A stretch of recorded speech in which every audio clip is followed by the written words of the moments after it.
Students, तो आज हम न्यू चैप्टर विद्युत जो है इलेक्ट्रिसिटी 10th क्लास स्टार्ट कर रहे हैं। तो इसमें देखो विद्युत जो है इलेक्ट्रिसिटी हमें हर जगह चाहिए, है ना। जैसे कि हमारे घरों में, है ना, स्कूल्स में चाहिए, अस्पताल में, हॉस्पिटल में, उद्योग इंडस्ट्री में, हर जगह कहीं पर भी हो हमें विद्युत की जरूरत होती है ना। इसका मतलब हमें क्या है कि इस विद्युत को समझना जरूरी है ना, क्योंकि ये बहुत ही जरूरी चीज़ है। इसके बिना आज हम जी नहीं सकते, विद्युत के बिना, विद्युत है ना, करंट के बिना हम जी नहीं सकते। तो इस कारण क्या है कि हमें विद्युत धारा क्या होती है या विद्युत इलेक्ट्रिसिटी क्या होती है, कैसे बनती है ना, तो ये कैसे क्या होता है इसके बारे में हमें समझना जरूरी है। ओके, तो सबसे पहले हम समझेंगे विद्युत धारा क्या होती है, मतलब इलेक्ट्रिक करंट क्या होती है। फिर हम समझेंगे परिपथ क्या होता है, सर्किट क्या होता है ना। हम सुनते हैं शॉर्ट सर्किट हो गया, तो सर्किट क्या है, परिपथ क्या है, इसको हम समझेंगे। तो सबसे पहले हम हेडिंग डालते हैं विद्युत धारा कि विद्युत धारा क्या होती है। विद्युत धारा इसको बोलते हैं electric current, electric current, electric current. Electric current को समझने से पहले हम क्या करेंगे कि विद्युत आवेश क्या होता है उसके बारे में समझ लेते हैं। तो हेडिंग डालना विद्युत आवेश, विद्युत आवेश। विद्युत आवेश को हम कहते हैं इलेक्ट्रिक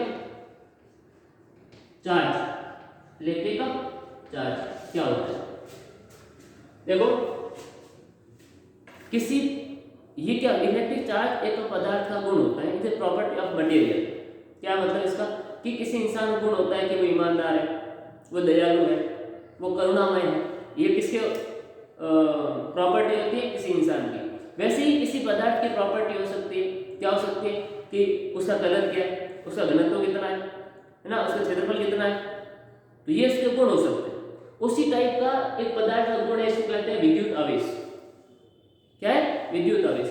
विद्युत आवेश एक पदार्थ का गुण होता है, it is a property of material in which, ये क्या करता है कि किसी पदार्थ का आवेश है, इसका मतलब क्या होगा कि वो छोटे छोटे पदार्थों को क्या करेगा, आकर्षित करेगा। ये आवेश किसी वजह से आता है, क्यों आता है, कितना होता है, ये पढ़ते हैं अपने। देखो पहली बात, आवेश है क्या। आवेश एक पदार्थ की प्रॉपर्टी है, एक पदार्थ का गुण है।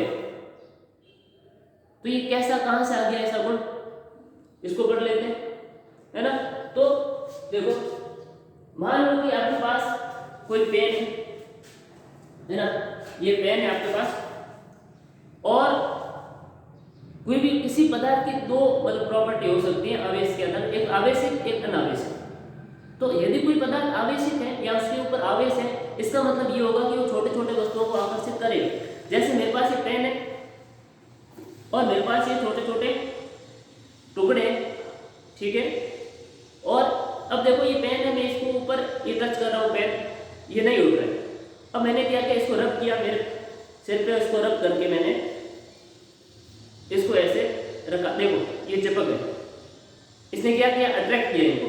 इसका मतलब ये रगड़ने से क्या हुआ, रब करने से क्या हुआ, ये आवेशित हो गया, मतलब इसके ऊपर आवेश आ गया, ठीक है। तो ये आवेश आया कहां से, आया कहां से, देखना इधर कि हमें पता है कि परमाणु जो होता है, परमाणु या एटम, एटम किससे मिलकर बना होता है। मान लो कि मैं एक परमाणु ले रहा हूं, जैसे सोडियम है ना, Na सोडियम मैंने लिया। अब देखो सोडियम का स्ट्रक्चर क्या होता है, इसके ऊपर 11 इलेक्ट्रॉन, 11 प्रोटॉन होते हैं, ठीक है। इलेक्ट्रॉन 11 प्रोटॉन होते हैं। अब देखो इसका स्ट्रक्चर कैसे होगा,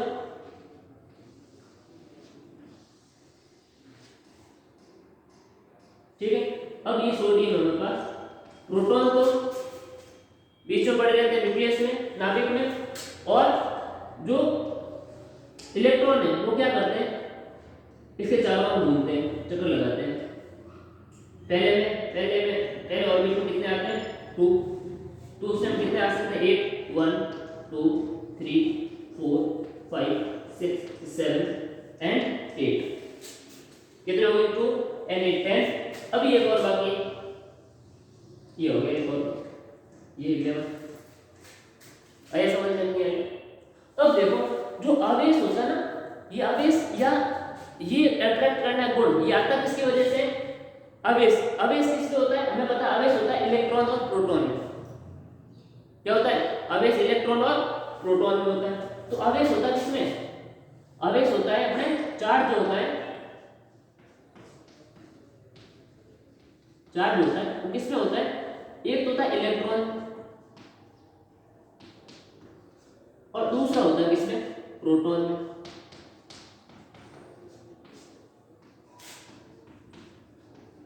दूसरा होता है प्रोटॉन में। अब देखो इलेक्ट्रॉन प्रोटॉन में आवेश होता है और हमें पता है कि इलेक्ट्रॉन का आवेश नेगेटिव होता है और प्रोटॉन पे पॉजिटिव होता है। देखो इसमें देखना, ये कोई सोडियम है, इसके पास आवेश है कि नहीं है, हमें या कितना आवेश है हमें कैसे पता चलेगा? कि देखो इसमें प्रोटॉन कितने हैं?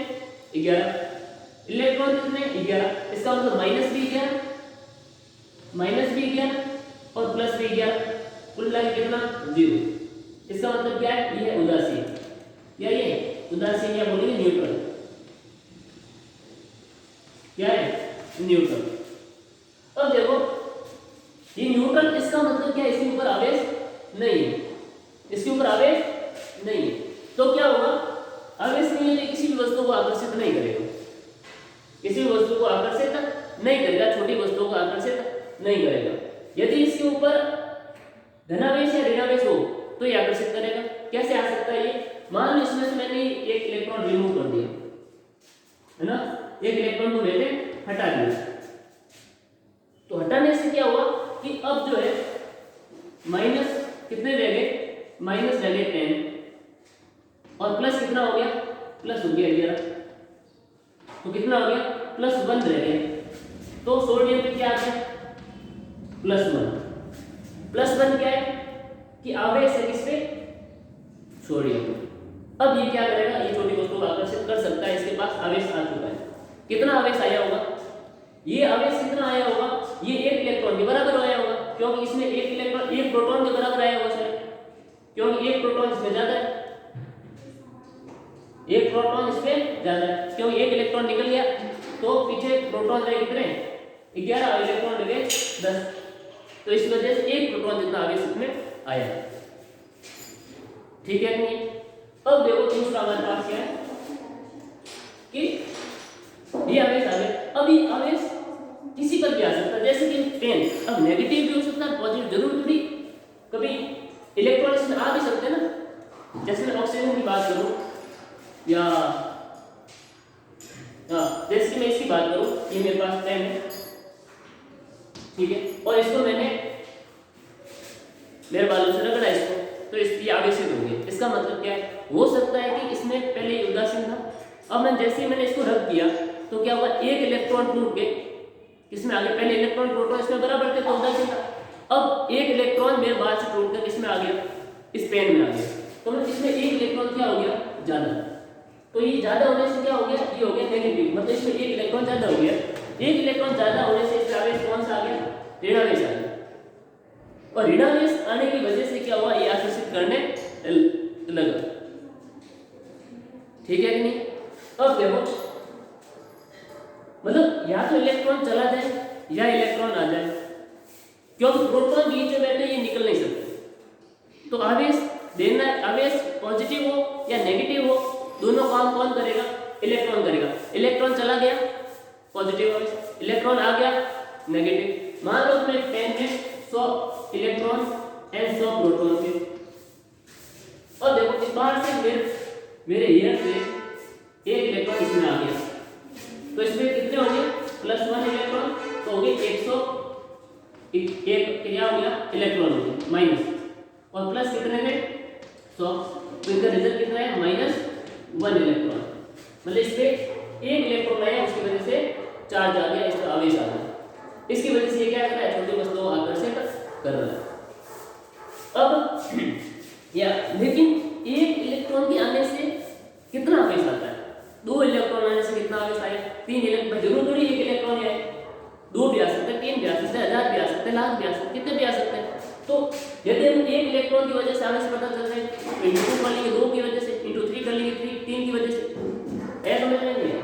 तो एक इलेक्ट्रॉन के आवेश जो होता है वो होता है -1.6 × 10⁻⁻19 कूलम, और एक प्रोटॉन के आवेश होता है वो होता है +1.6 × 10⁻⁻19 कूलम। ये अमाउंट है। क्या मतलब इसका कि जैसे कि हम हर चीज की यूनिट होती है ना, जैसे कि हमें शक्कर लानी है तो हम क्या बोलते हैं 1 किलो ले आओ, ऐसा बोलते शक्कर ले आओ, तो कितनी लाओगे पता नहीं चलेगा ना, तो बोले 1 किलो ले आओ 2 किलो ले आओ। तो केजी क्या है? केजी एक मात्रा का एक यूनिट है, पता चलता है कि अमाउंट कितना है। उसी तरह से कूलम, कूलम क्या है? कूलम एक यूनिट है, इससे पता चलेगा मान लो 1.6 मतलब मैं बोलूं 1 कूलम और मैं बोलूं 2 कूलम, तो आपको पता चला कि 2 कूलम ज्यादा है 1 कूलम कम है। ठीक है नहीं?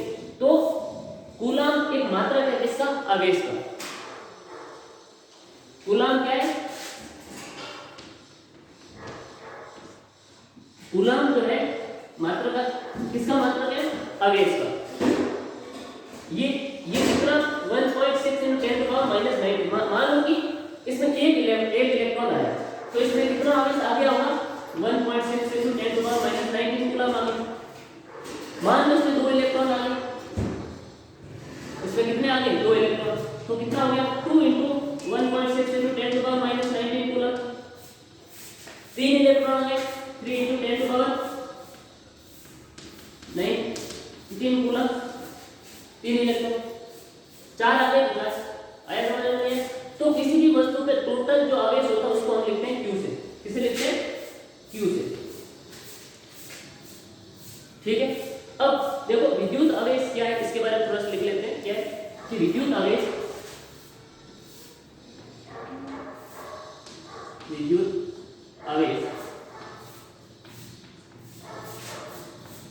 पदार्थ का एक गुण होता है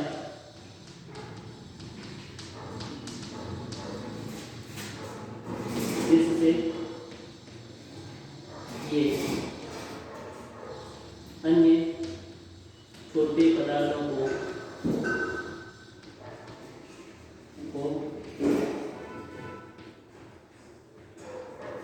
आकर्षित करता है।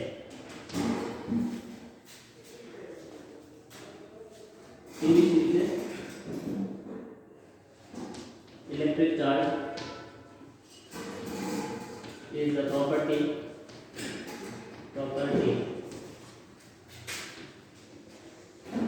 carried by matter. Due to this, its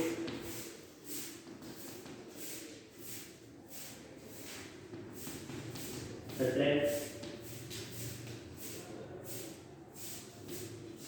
small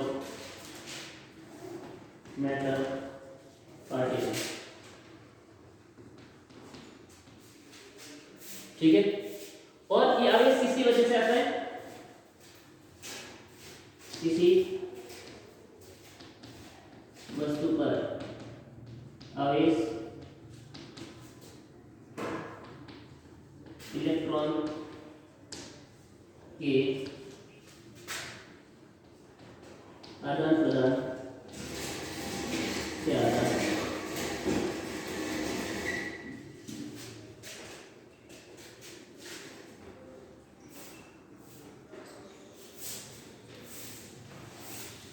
इसका मतलब क्या है?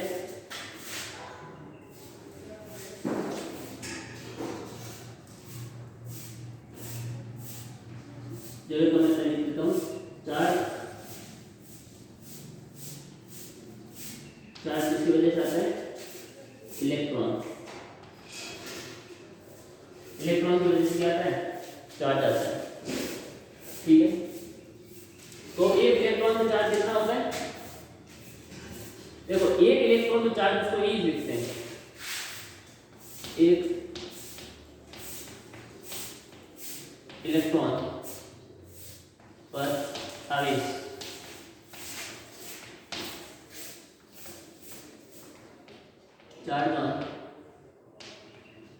1 इलेक्ट्रॉन, इसको हम लिखते हैं ई से, है ना। और ई बराबर क्या होता है 1.6 × 10⁻⁻19 कूलम। और ये हो गया एक इलेक्ट्रॉन पे आवेश। आवेश की इकाई मतलब यूनिट ऑफ चार्ज क्या होती है कूलम। इसको लिखते हैं सी से। ओके, तो ये आवेश पूरा समझ में आ गया होगा। अब देखो विद्युत धारा क्या है।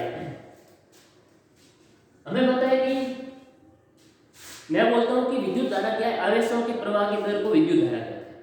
इसका क्या मतलब निकला, देखो पहले मैं लिख देता हूं या पहले मैं समझा देता हूं कि क्या होता है। मान लो कि ये हमारे पास तार है, एक वायर है हमारे पास, ठीक है। अब देखो यहां से तार है तो उसमें क्या होगा एटम होंगे तो उसमें क्या होगा इलेक्ट्रॉन होंगे। अब देखो इलेक्ट्रॉन दो टाइप के हो सकते हैं, एक तो फ्री इलेक्ट्रॉन और एक होते हैं बाउंडेड इलेक्ट्रॉन। फ्री इलेक्ट्रॉन क्या होते हैं कि वो भाई उनको थोड़ा सा धक्का दो वो चलने लग जाएंगे, मतलब उनको थोड़ा सा लालच दिखाओ वो चलने लग जाएंगे। और बाउंडेड मतलब वो नहीं चलेंगे, वो अंदर जाएंगे, वो निकलेंगे नहीं बाहर। जैसे कि जो मेटल होते हैं, धातु होती है, जो धातुएं होती है उनमें पाए जाते हैं क्या मुक्त इलेक्ट्रॉन। मतलब मेटल होते हैं, मेटल जो होते हैं उनमें क्या रहते हैं मुक्त इलेक्ट्रॉन पाए जाते हैं, फ्री इलेक्ट्रॉन्स पाए जाते हैं, फ्री इलेक्ट्रॉन्स पाए जाते हैं। फ्री इलेक्ट्रॉन का क्या मतलब है, देखो ये जैसे कि मैं बनाऊं कोई भी एटम बनाऊं कोई भी मेटल का, ये इसमें एटम है बहुत सारे, एटम है इसमें बहुत सारे, और इसके चारों ओर क्या घूमते रहते हैं इलेक्ट्रॉन। अब देखो ये जो इलेक्ट्रॉन है इसमें से ये इलेक्ट्रॉन ये फ्री पड़ा है, इसका जो एक इलेक्ट्रॉन फ्री, क्योंकि एट रूम टेम्परेचर या रूम टेम्परेचर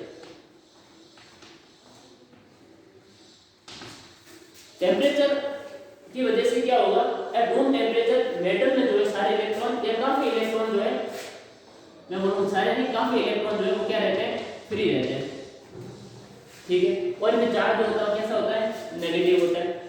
अब ये चार्ज ये इलेक्ट्रॉन चलने लगेंगे तो कौन चलेगा चार्ज चलेगा, और इस चार्ज के चलने से आवेश के चलने से क्या बढ़ेगा विद्युत धारा बढ़ेगी, ठीक है।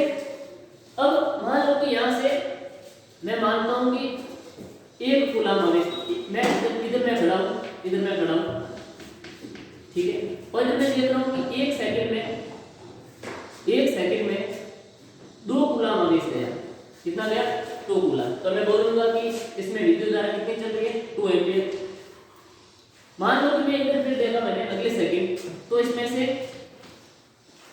4 कूलम आवेश चला। आवेश कैसे चलेगा इलेक्ट्रॉन की वजह से, और इलेक्ट्रॉन के चलने से क्या होगा आवेश चलेगा, तो कौन ना कि इलेक्ट्रॉन चल रहे हैं। और मैंने कैलकुलेट किया इलेक्ट्रॉन पे आवेश और 4 कूलम आया एक सेकंड में, तो मैं बोलूंगा कि कितनी विद्युत धारा चली 4 एम्पीयर। एक सेकंड में जितना आवेश चलता है वो क्या हो जाएगा, वो हो जाएगा विद्युत धारा के बराबर। अब दोबारा देखो मैं 5 सेकंड खड़ा रहा और इसमें से 20 कूलम आवेश चला, 5 सेकंड में कितना चला 5 सेकंड में कितना आवेश गया 20 कूलम। तो एक सेकंड में कितना हो जाएगा, एक सेकंड में 50 कूलम अपॉन 5, तो ये कितना आ जाएगा 4, कितना आ जाएगा मतलब 1 सेकंड में कितना चला होगा 4, तो इलेक्ट्रिक करंट कितनी आ जाएगी 4। और आवेश को हम लिखते हैं किससे, मैंने अभी बताया कि q से लिखते हैं, टाइम को लिखते हैं t से। तो आवेशों की प्रवाह का दर का मतलब होता है कि दर कब रेट कब आ जाती है, जब हम क्या करते हैं कि उसको टाइम से रिलेट कर देते हैं, किसी थिंग को टाइम से रिलेट करने लग गया तो आ जाएगा रेट, ठीक है भाई। तो आवेश चला, एक आवेश में एक सेकंड में कितना आवेश फ्लो हुआ, कितना चार्ज फ्लो हुआ, वही क्या होती है विद्युत धारा। ठीक है कि नहीं? मतलब जैसे कि मैं बात करूं कि ये हमारे पाइपलाइन है और ये बाल्टी है, मान लो कि इसमें पानी की बूंदे हैं और वो इधर से इसमें पानी आ रहा है और इसमें पानी की बूंदे टपक रही है। ठीक है, मान लो पानी की बूंदों की जगह को मान लो कि ये चार्ज है, एक इलेक्ट्रॉन ये चार्ज मान लो कि एक बूंद एक चार्ज, एक कूलम चार्ज के बराबर है। तो मैं इसे देख रहा हूं कि एक सेकंड में 10 बूंदें गिरी, तो मैं बोलूंगा कि कितनी इलेक्ट्रिक करंट हो गई, 10 एम्पीयर। अगले से और फिर मैंने देखा कि दो सेकंड में 10 बूंदें गिरी, 2 सेकंड में कितनी गिरी, 10। अगली बार देखा मैंने 2 सेकंड में कितनी गिरी, 10। तो 1 सेकंड में कितना, 5। तो इलेक्ट्रिक करंट कितनी, 5 एम्पीयर। ठीक है, तो एक सेकंड में जितना चार्ज फ्लो होता है वही क्या होती है विद्युत धारा, वही क्या होता है इलेक्ट्रिक करंट। और वो हम कैसे निकालेंगे कि जितना टाइम, तो यहां पर हमने कैसे निकाला, हमने क्या किया कि 2 सेकंड समय में कितना चार्ज निकला, 10 कूलम। तो 1 सेकंड में कितना होगा, 1 सेकंड में जितना चार्ज चले उसको हम क्या बोलेंगे, इलेक्ट्रिक करंट, विद्युत धारा। तो ये हो जाएगा विद्युत धारा, किसका बराबर होगा, इसको भेजेंगे नीचे तो 10/2, ऊपर क्या है चार्ज, चार्ज को लिखते हैं q से, 2 को लिखते हैं, 2 क्या है टाइम को लिखते हैं t से। तो क्या हो जाएगा, electric current is equal to q/t। तो इसको लिखते हैं आवेश के प्रवाह की दर को, आवेश के प्रवाह की दर को विद्युत धारा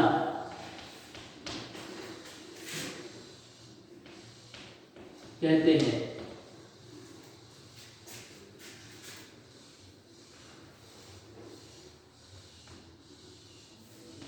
rate of flow of electron, flow of charge, rate of flow of charge is called,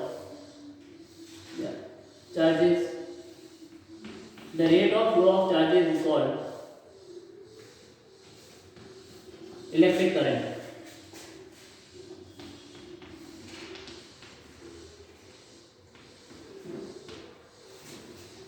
ठीक है, और इलेक्ट्रिक करंट को हम लिखते हैं किससे, I से इज इक्वल टू, ऊपर क्या आ जाएगा हमारा आवेश और नीचे आ जाएगा समय, मतलब चार्ज अपॉन टाइम। और ये होता है चार्ज को हम q से, टाइम को लिखते हैं t से, और ये क्या हो जाएगा इलेक्ट्रिक करंट।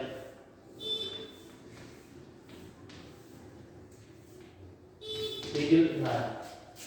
ओके, अब ये हो गया विद्युत धारा, समझ में आया होगा। और विद्युत धारा की जो इकाई है या मात्रक, यूनिट ऑफ इलेक्ट्रिक करंट, वो क्या होती है, एम्पियर।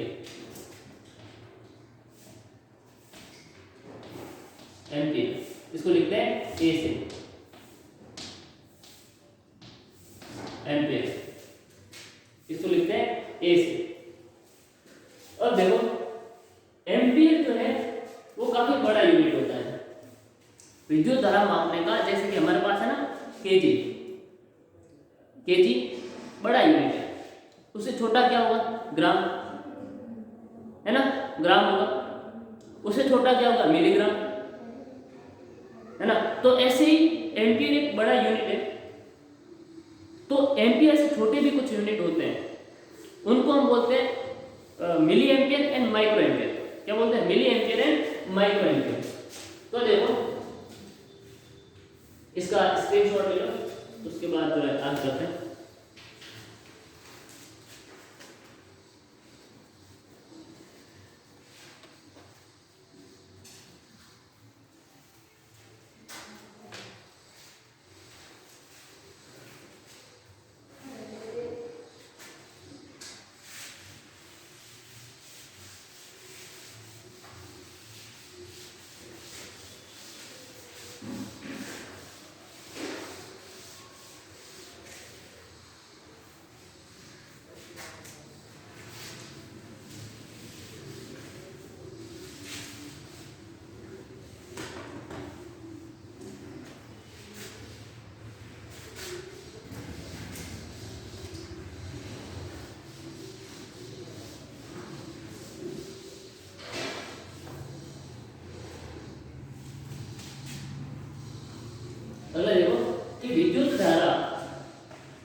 का एक तो हमें पढ़ा कि एक तो मात्रक जो होता है, इकाई जो होती है, यूनिट जो होती है वो होती है एम्पियर। एम्पियर होती है, एम्पियर होती है, जिसको हम लिखते हैं एज। ठीक है, ये बड़ी यूनिट होती है, बड़ी इकाई होती है। कुछ छोटी यूनिट इकाई होती है विद्युत धारा की, जैसे कि हम बोलेंगे मिली 1 मिली एम्पियर और 1 माइक्रो एम्पियर। ठीक है नहीं, इसको बोलेंगे मिली एम्पियर, इसको बोलेंगे माइक्रो एम्पियर। ठीक है, तो देखो ये काफी छोटी यूनिट होती है, ये 1 एम्पियर से 1000 गुना छोटी होती है, मतलब 1 कितना हो गया 10 टू पावर -3 एम्पियर। कैसे? जैसे कि 1 केजी, एक यूनिट, एक केजी। अब इसमें कितने ग्राम होंगे? 1000 ग्राम होते हैं। तो 1 ग्राम जो है वो कितने केजी के बराबर होगा? हम बोलेंगे 1 ग्राम जो है वो 10 टू पावर -3 ग्राम के बराबर होगा, 3 केजी के बराबर होगा। सॉरी, ठीक है कि नहीं? 1 ग्राम 10 टू पावर -3। वैसे ही क्या है कि एक milli ampere 10 to power -3 ampere के बराबर होगा, मतलब काफी 1000 गुना छोटा। ये जो है एक माइक्रो एम्पियर वो जो होता है 10 टू पावर -6 एम्पियर के बराबर होगा। मतलब ये जो है मतलब 1 एम्पियर के नीचे 1 एम्पियर को आप 6 जीरो के नीचे लगा दो तो एक बनेगी 1 milli ampere, 1 micro ampere, sorry 1 micro ampere. तो ये छोटी यूनिट्स होती है इसकी विद्युत धारा की। देखो इससे अगला क्या है कि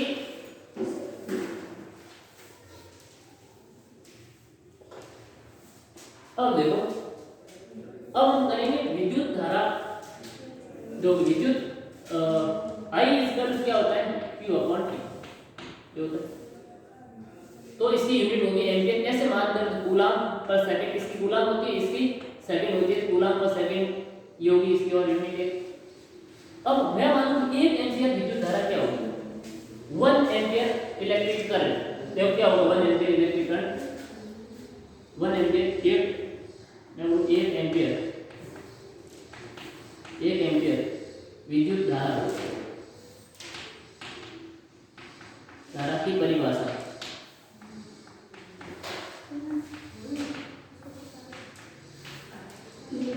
definition of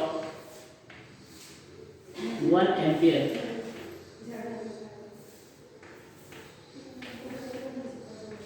current. 1 ampere current की क्या डेफिनेशन होगी? देखो हमारे पास फॉर्मूला क्या है? I equal to Q upon T। यदि मैं Q को 1 कूलम कर दूं, आवेश, ये क्या आवेश, चार्ज है, और इसको मैं कितना कर दूं? इसको मैं कर दूं 1 कूलम, और टाइम जो है इसको कर दूं मैं, समय जो है टाइम t, इसको मैं कर दूं कितना? 1 सेकेंड। तो I कितना आएगा? 1 एम्पियर। तो I is equal to 1 coulomb upon 1 second, तो I कितना आ जाएगा? 1 एम्पियर। इसका मतलब ये है कि ये मान लो कि मेरे पास एक वायर है, एक तार है, देखो ये वायर है, तार है, इसमें 1 एम्पियर विद्युत धारा कब चलेगी? देखो इधर मैं खड़ा हो गया और इधर से मैं चेक कर रहा हूँ कितने कूलम आवेश चले। तो मैं 1 सेकंड तक, मान लो कि 1 सेकंड हुआ, मतलब 1 सेकंड मैंने वॉच देखी तो उसमें से 1 कूलम आवेश गया। अगला सेकंड देखी, फिर से 1 कूलम गया, फिर से देखा 1 कूलम आवेश गया, फिर से देखा 1, मतलब हर एक सेकंड में, प्रत्येक सेकंड में, एवरी सेकंड में कितना चार्ज फ्लो हो रहा है? 1 कूलम।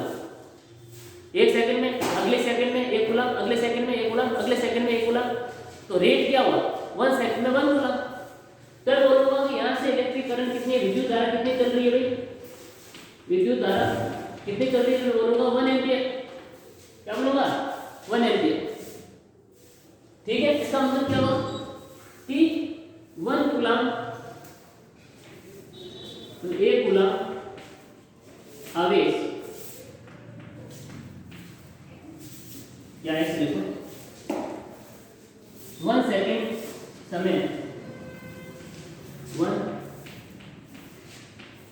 सेकंड समय में यदि 1 कूलम आवेश प्रवाहित होता है तो विद्युत धारा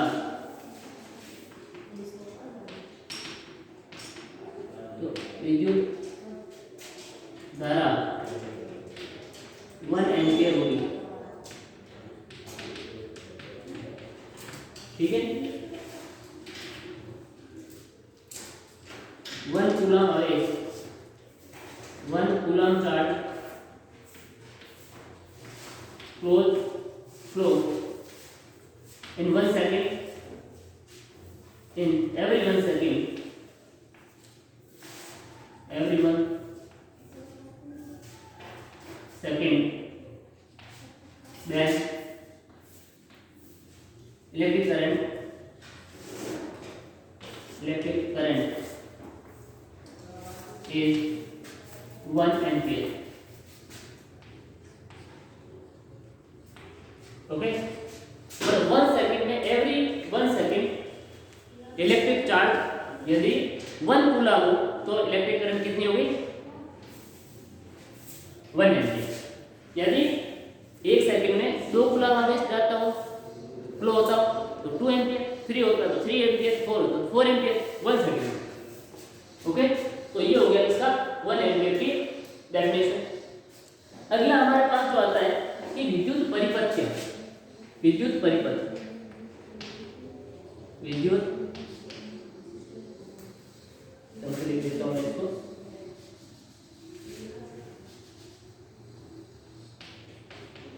विद्युत परिपथ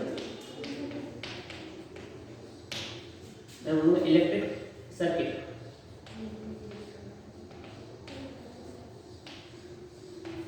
electric circuit, okay, electric circuit क्या है, विद्युत परिपथ क्या होता है? ठीक है, विद्युत परिपथ क्या होता है कि विद्युत धारा का रास्ता, पाथ ऑफ इलेक्ट्रिक करंट, और वो भी कैसा? Close and continuous. नहीं समझ में आया? देखो ये हमारे पास एक कन्वेयर बेल्ट है,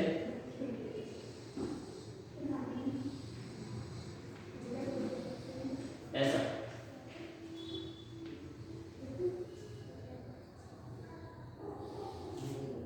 हमारा पास कन्वेयर बेल्ट है, ये ऐसा।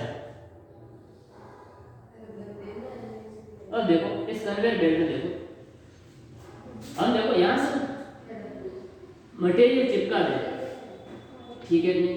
तो देखो इस कन्वेयर बेल्ट से ये यहां जाएगा, यहां जाएगा, यहां जाएगा, यहां जाएगा, यहां जाएगा और वापस यहां जाएगा। अब देखो, अब ये क्या है? ये जो इसका जो रास्ता है, ये वाला, ये वाला, ये वाला, सब मैंने इसको चिपका रखे हैं। तो क्या होगा? ये यहाँ से जाएंगे और ये वापस ऐसे आएंगे, ऐसे जाएंगे, ऐसे आएंगे। तो इनका जो रास्ता है वो कैसा है?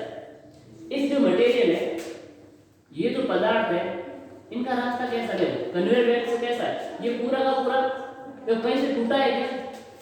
कहीं से नहीं टूटा है, बिल्कुल। ये पाथ कैसा है? इसका पाथ है, ये यहाँ से गए वापस यहाँ गए, यहाँ से गए वापस यहाँ गए, वापस गए।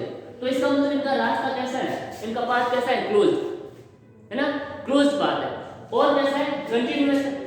देखो कहीं से टूटा है क्या? कहीं से नहीं ब्रेक हुआ, बिल्कुल कंटिन्यूअस है। यदि मैं इसको यहाँ से ब्रेक कर दूं तो पाथ ओपन होगी, तो क्या कन्वेयर बेल्ट यहाँ वाले जो है, जो मटेरियल है, पदार्थ, वो क्या वापस यहाँ पाएंगे? क्या नहीं आ पाएंगे। तो ये कंटिन्यूअस नहीं रहा, सतत नहीं रहा, ब्रेक हो गया। इसका मतलब ये कैसा पाथ हुआ? अब ये ब्रेक पाथ हो गया, ये कंटिन्यूअस नहीं। वैसे ही विद्युत धारा का होता है। विद्युत धारा का रास्ता जो है वो कैसा होगा? वो क्लोज्ड होगा एंड कंटिन्यूअस होगा, क्लोज्ड एंड कंटिन्यूअस होगा। तो विद्युत धारा के या इलेक्ट्रिक करंट का क्लोज्ड एंड कंटिन्यूअस पाथ है, उसको हम क्या बोलते हैं? विद्युत परिपथ। देखो ऐसे विद्युत धारा का सतत तथा बंद पथ को विद्युत परिपथ कहते हैं। ठीक है, अब देखो ऐसा है कि कैसे सर, कैसे देखो ये सेल है हमारे पास, विद्युत धारा कैसे, ये सेल है हमारे पास और इससे मैंने क्या किया, एक बल्ब जोड़ दिया, ऐसा बल्ब जोड़ दिया। अब देखो हमें पता है बल्ब कब जलेगा, जब इसमें विद्युत धारा प्रवाहित होगी, और विद्युत धारा कब प्रवाहित होगी, जब इलेक्ट्रॉन चलेंगे, और इलेक्ट्रॉन चलने से आवेश चलेगा, चार्ज चलेगा। ठीक है, अब देखो, अब ये देखो यहाँ से इलेक्ट्रॉन गए, ऐसा मानो यहाँ से इलेक्ट्रॉन गए, यहाँ इलेक्ट्रॉन गए, इसमें से गए, इसमें से चले, तो क्या बल्ब जला, और वापस यहाँ से गए, यहाँ से वापस इसमें से अंदर से ऐसे आए, ऐसे गए, यहाँ से गए, इस तरफ बल्ब से गए और वापस सेल में आ गए। देखो यहाँ कहीं भी मैंने ब्रेक कर दूं यहाँ से, तो ये देखो इस इलेक्ट्रॉन का रास्ता कैसा है, विद्युत इलेक्ट्रॉन चलने से विद्युत धारा चली, तो विद्युत धारा का रास्ता कैसा देखो, ये यहाँ से यहाँ तक वापस ये ऐसे पूरा क्लोज देखिए, क्लोज पाथ।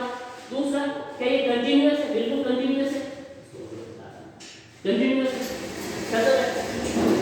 नहीं सर। अब इसको मैं कैसे ब्रेक कर दूं, ओपन कर दूं, अब देखो अब क्या हो, ये बल्ब जलेगा कि नहीं जलेगा, यहाँ से इलेक्ट्रॉन जाएंगे, यहाँ तक जा पाएंगे, इसमें से कूद के यहाँ नहीं जा पाएंगे, तो वापस यहाँ से यहाँ नहीं जा पाएंगे, इलेक्ट्रॉन नहीं जा पाएंगे, तो बल्ब जलेगा। इसका मतलब क्या है, पाथ क्या हो गया, ब्रेक। तो विद्युत धारा को चलने के लिए क्या चाहिए, एक पाथ चाहिए जो बंद होना चाहिए, क्लोज होना चाहिए, और दूसरा कैसा होना चाहिए, कंटिन्यूअस होना चाहिए, सतत होना चाहिए। तो इसे इंग्लिश में लिख देते हैं, continuous and closed path of electric current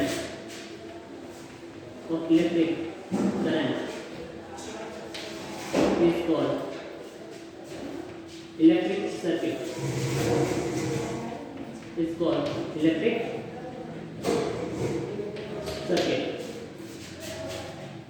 ठीक है नहीं? और जब ये पाथ ब्रेक हो जाएगा तो इलेक्ट्रिक करंट भी क्या हो जाएगी, break. It means circuit is break या circuit is open and close. देखो ये क्लोज है, इसमें नया स्टार्ट क्या हो गया, ओपन हो गया। तो सर्किट क्या हो सकता है, क्लोज। सर्किट क्लोज होगा तो इलेक्ट्रिक करंट फ्लो होगी, एंड सर्किट ओपन होगा तो इलेक्ट्रिक करंट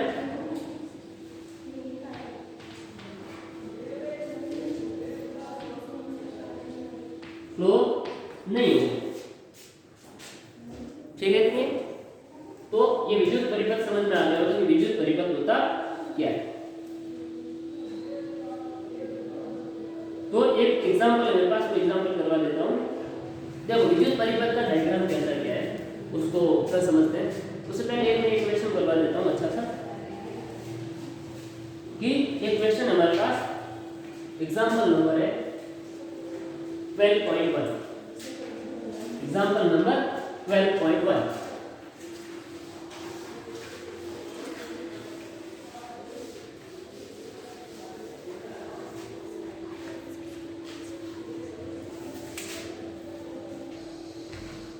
तो एक क्वेश्चन है एग्जांपल नंबर 12.2, उदाहरण है ओके 12.1। ठीक है, उसमें क्या है कि इसमें दे रखा है किसी बल्ब के तंतु में, जैसे क्या देखता है कि इसमें एक बल्ब है,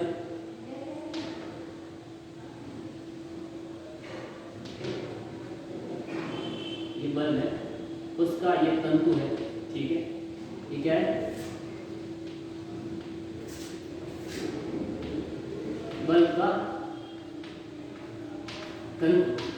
अब देखो इसने बोला है कि बल्ब के तंतु में, बल्ब का तंतु मतलब यहां से जो है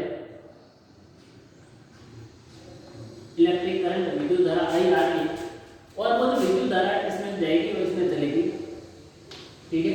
और इसमें जो विद्युत धारा इसने दे रखा है वो कितनी चल रही है, वो 0.5 एम्पियर चल रही है, ओके। इलेक्ट्रिक करंट 0.5 एम्पियर चल रही है। विद्युत 10 मिनट तक प्रवाहित होती है, इसका मतलब फ्लो कितने टाइम तक होती है, जो टाइम दे रखा है हमने 10 मिनट, 10 मिनट तक ये क्या होती है, विद्युत धारा प्रवाहित होती है। तो विद्युत परिपथ में प्रवाहित विद्युत आवेश का परिमाण क्या, ज्ञात कीजिए। अब देखो मतलब इसमें क्या पूछा है, इसमें इलेक्ट्रिक चार्ज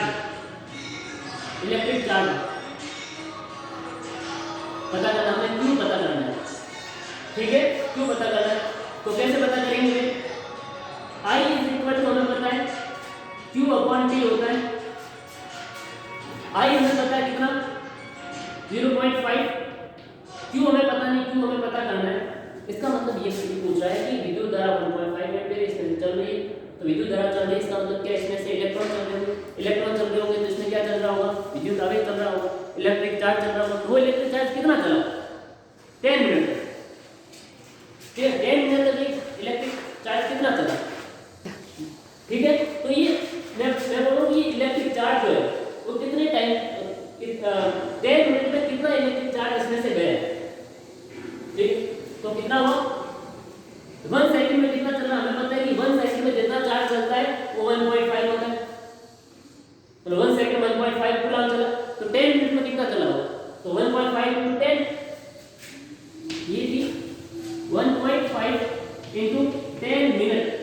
देखो 10 मिनट इसको हमने किस में कन्वर्ट करना है, सेकंड में, तो 1.5 × 10 × 60, 10 मिनट आ गया होगा, ये 10 सेकंड, ये 10 मिनट कितने सेकंड वो आ गए, तो 1.5 ×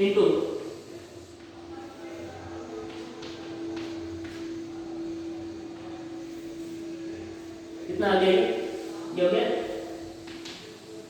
300 कूलम। मतलब क्या है, इसका मतलब ये हुआ कि इसमें से जो 10 मिनट में इलेक्ट्रिक करंट 2.5 एम्पीयर चली, तो इसमें से विद्युत आवेश कितना चला, 300 कूलम, ठीक है अपनी। अब एक अगला चीज जो हम पढ़ते हैं,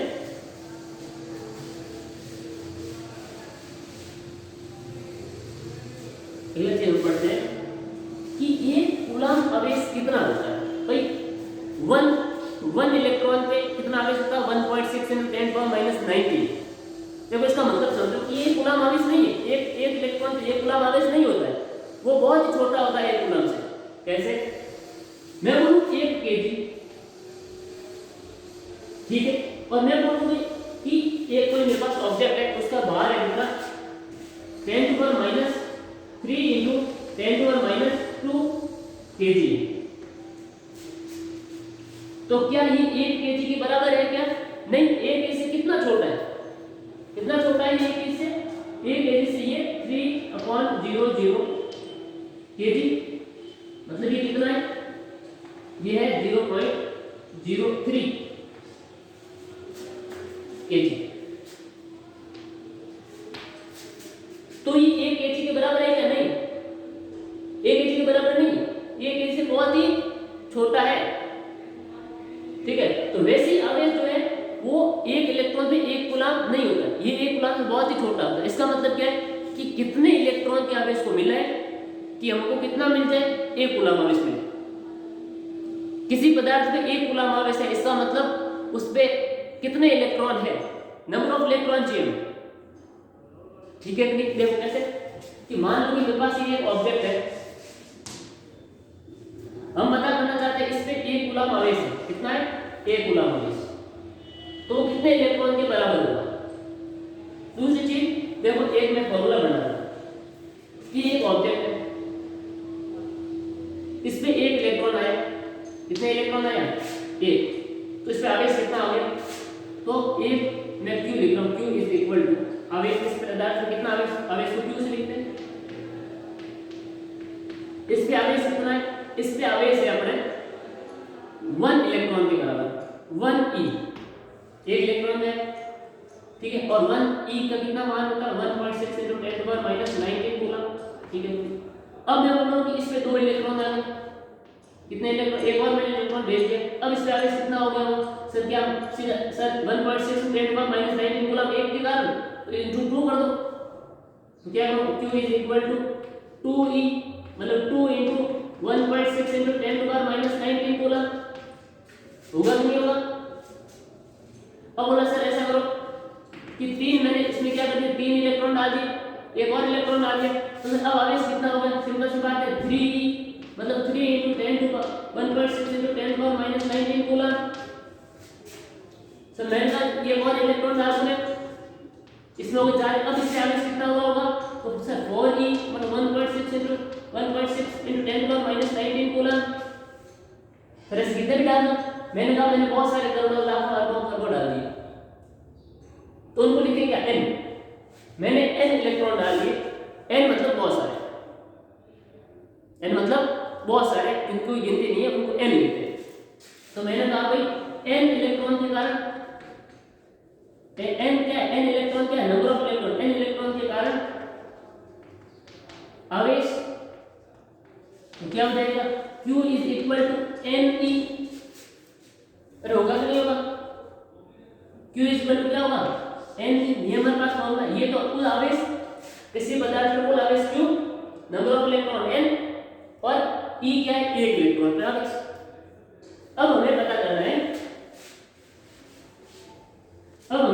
है, कि ये कोई वस्तु है, इस पे 1 कूलम आवेश है, कितना है, हमने कैलकुलेट किया कि इस पे आवेश कितना है 1 कूलम, इस पे टोटल आवेश कितना है 1 कूलम, मतलब q = 1 कूलम। ठीक है, तो मैं पूछना चाहता हूं कि इसमें कितने इलेक्ट्रॉन गए होंगे, इसमें कितने इलेक्ट्रॉन एक्स्ट्रा है, कितने इलेक्ट्रॉन इसमें है जिससे 1 कूलम आवेश बना है। तो हमारे पास फॉर्मूला है कि q = ne, q हमें पता है 1 coulomb, n number of electron हमें पता करने, इनटू एक इलेक्ट्रॉन का आवेश कितना होता है 1.6 × 10⁻⁻19 कूलम, तो 1 अपॉन इसको मैं नीचे दे दूं, n रह जाएगा क्या 1.6 × 10⁻⁻19 coulomb is equal to n, ये भी कूलम है, ठीक है, क्योंकि n नंबर है। अब देखो 1 × 10⁻19, जो ऊपर जाएगा क्या हो जाएगा प्लस, और ये क्या हो जाएगा 1.6। अब इसको जब हम सॉल्व करते हैं n, तो जो n की वैल्यू आती है वो आती है हमारे पास 6 × 10⁻18 इलेक्ट्रॉन।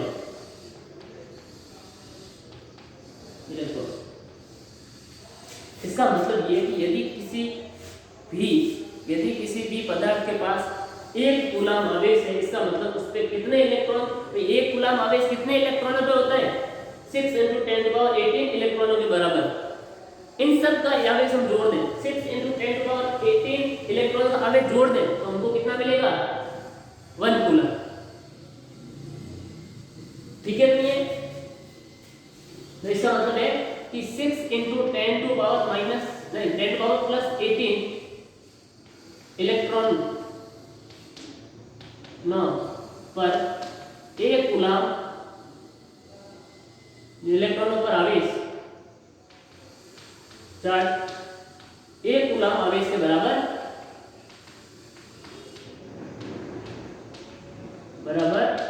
होता है।